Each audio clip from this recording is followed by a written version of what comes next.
फरमाते हैं कि मैं ना मजदूर लेने गया, बगदाद के चौक में मजदूर बैठे होते थे, तो मेरी उन मजदूरों में से ना एक नौजवान बच्चे पे नजर पड़ी।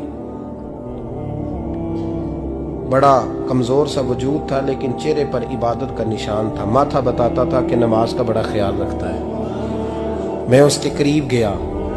चेहरे भी बड़ा कुछ बताते हैं ना, चेहरों में भी बड़ी रानाई होती। फरमाते हैं मैं करीब गया, मैंने उसको कहा बेटे मजदूरी करोगे? तो कहने लगा मजदूरों में बैठा हूं तो हुजूर मजदूरी के लिए ही तो बैठा हूं। तो मैंने कहा कि चलो फिर। कहने लगा नहीं मेरी कुछ शर्तें।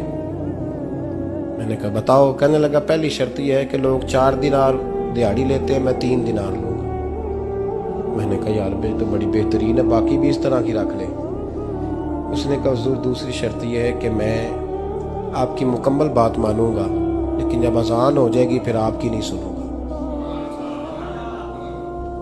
तीसरी बात उसने ये की कि हुजूर मैं आपके घर में काम करूंगा पर आपके किसी सवाल का जवाब नहीं दूंगा।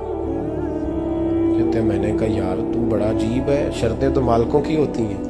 कहने लगा जी बहरहाल मैं शर्तें लगा के जाता हूँ। फरमाते मैं उसे घर ले आया। काम मैंने उसको बताया तो जो काम मजदूर सारे दिन में करता है ना, उसने 2 घंटे में ही कर दिया। हमारे मजदूर सिगरेट पीने में भी तो आधा घंटा लगाते हैं, वो चाय पीने जाएं तो पौना घंटा। वहां उनको भी तो दयानतदारी करनी चाहिए कि नहीं करनी चाहिए? ने मुआहदा किया है ना जी, तो पूरा उतरना चाहिए ना। कहते 2 घंटे में। अब काम जब बंदा शुरू कराता है तो काम और निकल आता है। कहते काम मैंने उसको और बता दिया, वो करने लगा। उसने मिट्टी निकाल के रखी थी बाहर रास्ते में, तो अजान हो गई जोर की। उसने वहीं कुदाल छोड़ी कहीं और चलने लगा। तो मेरा बेटा कहने लगा इसको जरा बराबर कर दो। कहने लगे चुप कर जा, तेरे बाप से बात हुई थी, जब अजान होती है तो मैं किसी और की नहीं सुनता, सिर्फ अल्लाह रसूल की सुनता हूँ। कहते मस्जिद चला गया, नमाज पढ़ के आया तो दोपहर का वक्त था। मेरी बीबी कहने लगी इसको को खाना खा ले। कहते हमने कहा खाना खा लो। तो कहने लगा मैंने रोजा रखा, रमजान भी नहीं था, नफली रोजा रखा हुआ।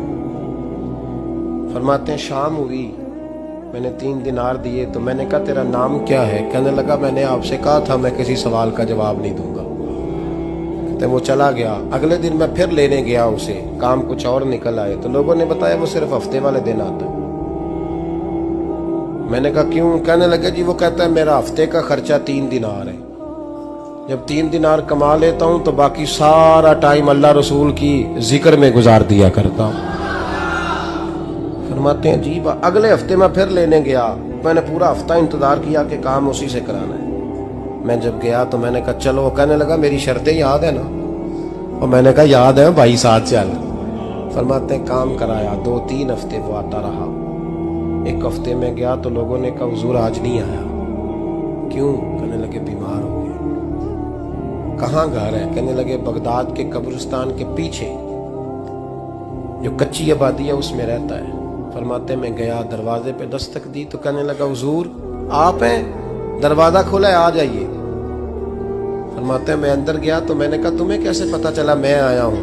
कहने लगा हुजूर अल्लाह वाले हो, आप नहीं आना था, वरना अमीर तो गरीबों का पता लेने कोई नहीं आते। कहते मैं करीब गया तो कहने लगा मैं आपका इंतजार कर रहा था, तेज बुखार है, तप रहा। जेब से कुछ पैसे निकाले। कहने लगा ये पैसे रख लें। एक अंगूठी निकाली। कहने लगा हुजूर आज रात को मेरा इंतकाल हो जाएगा, इन पैसों का कफन खरीद के सुबह जनाजा पढ़ के मुझे दफन कर देना, और जब दफन करो तो ये अंगूठी लेके असर के बाद हारून रशीद के पास जाना। आप उसे कहना मैंने मिलना है पर वो आपको टाइम नहीं देगा। आप उसको आवाज दीजिएगा कि तेरी एक अमानत है मेरे पास। फिर वो आपसे मिलेगा तो अंगूठी दे दे, फिर आप मेरी तरफ से फारिग हैं। हजरत फरमाने लगे तेरा नाम? और कहने लगा हुजूर वक्त थोड़ा है, आज रात मैंने जाना है, बड़ी लंबी माफी मांगनी है रब करीम से, अगर मुनासिब समझे तो मुझे अपने रब से तन्हाई कर देने। फरमाते हैं मैं आ गया पर उसकी बातों ने मुझे सारी रात सोने नहीं दिया।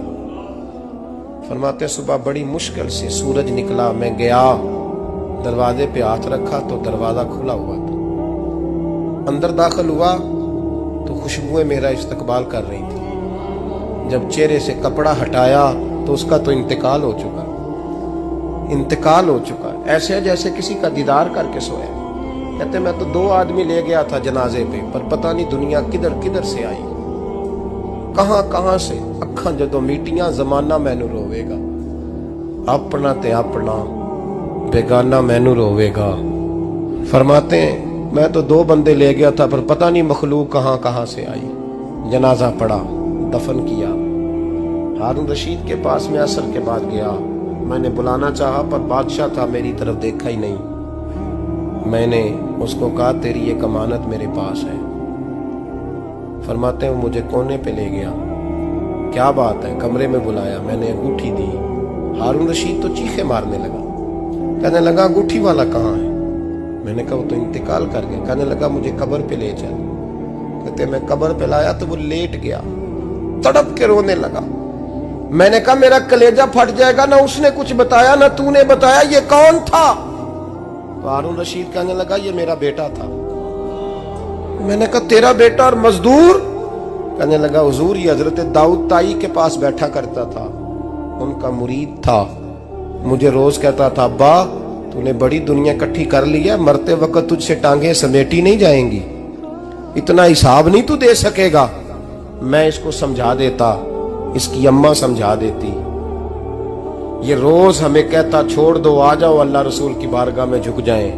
हम समझ। एक दिन ये चला गया, कहने लगा फिर तुम्हारा रास्ता और है और मेरा रास्ता और है। ये सोने की अंगूठी गलती से इसके पास रह गई, गलती से हीरे की अंगूठी चली गई। कहने लगा देखो मेरे बेटे ने आज वो भी वापस कर दी है। फिर तड़प के कहने लगा हारून रशीद था तो ये मेरा बेटा, पर मेरा मुर्शद निकला, मेरा पीर निकला। भाई जिंदगी तो बड़ी थोड़ी है ना।